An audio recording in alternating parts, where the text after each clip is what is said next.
وہ آسمان اور زمین کا موجود ہے، اس کے یعنی اللہ کے اولاد کہاں ہو سکتی ہے؟ اعلان کہ اس کے کوئی بیوی تو ہے ہی نہیں، اور اللہ تعالیٰ نے ہر چیز کو پیدا کیا اور وہ ہر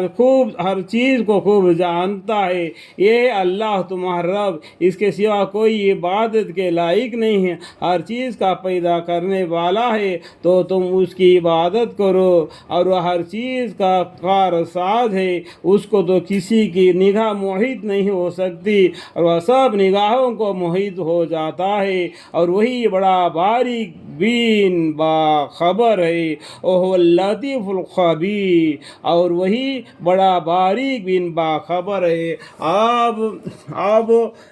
بلا شک تمہارے پاس تمہارے رب کی جانب سے حق جنی کے ذریعہ پہنچ چکے ہیں، حق بات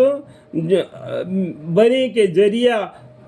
پہنچ چکی ہے، سو جو شخص دیکھ لے گا وہ اپنا فائدہ کرے گا، یعنی جو شخص قرآن کو پڑھے گا، دین کیا ہے دنیا کیا ہے معلوم کر لے گا تو وہ اپنا فائدہ کر لے گا، اور جو شخص اندھا رہے گا یعنی قرآن کریم کو نہ پڑھا، دین اسلام کے ارکانوں کو نہیں سمجھا تو اندھا رہے گا، اور جو شخص اندھا رہے گا وہ اپنا نقصان کرے گا۔ اور میں تمہارا نگران نہیں ہوں، پیغمبر صلی اللہ علیہ وسلم ہمارے نگران نہیں ہیں، اللہ کے حکم کو ہمارے تک پہنچانے کا ان کا کام ہے، ماننا نہیں ماننا ہماری کام ہے، فیصلہ اللہ کے ہاتھ میں ہے۔ سمجھ میں ہے؟ وما انا علیکم بحافظ۔ اور ہم اس طور پر دلائل کو مختلف پہلوں سے بیان کرتے ہیں تاکہ آپ سب کو پہنچا دے، اور تاکہ لوگ کہے کہ آپ نے کسی سے پڑھ لیا ہے، اور تاکہ ہم کو دانشمندوں کے لیے خوب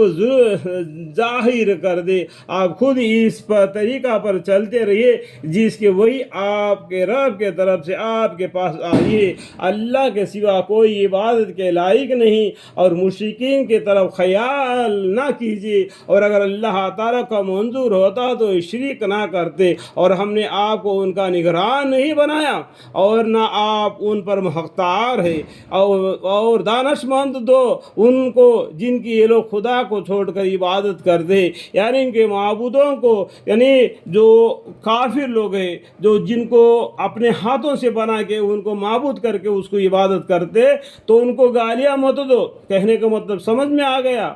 دوسرے مذہب کے لوگوں کو ہم نے کچھ نہیں کہہ دینا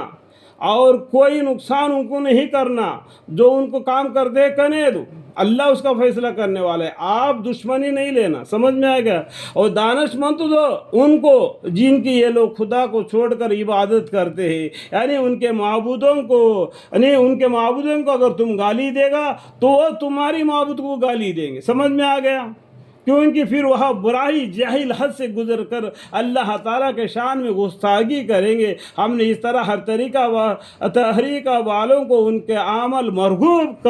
بنا رکھا ہے۔ یہ سمجھ میں آیا؟ قرآن میں ایسی کوئی آیت نہیں جو کافر لوگ جن کو خدا کر کے عبادت کرتے ہیں ان کے بارے میں حد سے بڑھ کر بات نہیں کرنا، ان کا فیصلہ اللہ کے حوالے ہے، پھر اپنے رب ہی کے پاس ان کو جانا ہے، سو ان کو جتلا دے گا جو کچھ بھی وہ کیا کرتے تھے۔ اور ان منکر لوگوں نے اپنی قسموں میں بڑا زور لگا کر اللہ کی قسم کھائی کہ اگر ان کے پاس کوئی نشانی آ جاوے تو وہ ضرور ہی اس پر ایمان لے آویں گے۔ آپ جواب میں کہا دیجیے کہ نشانیاں سب خدا کے قبضے میں ہے اور تم کو اس کی کیا خبر، بلکہ ہم کو خبر ہے کہ وہ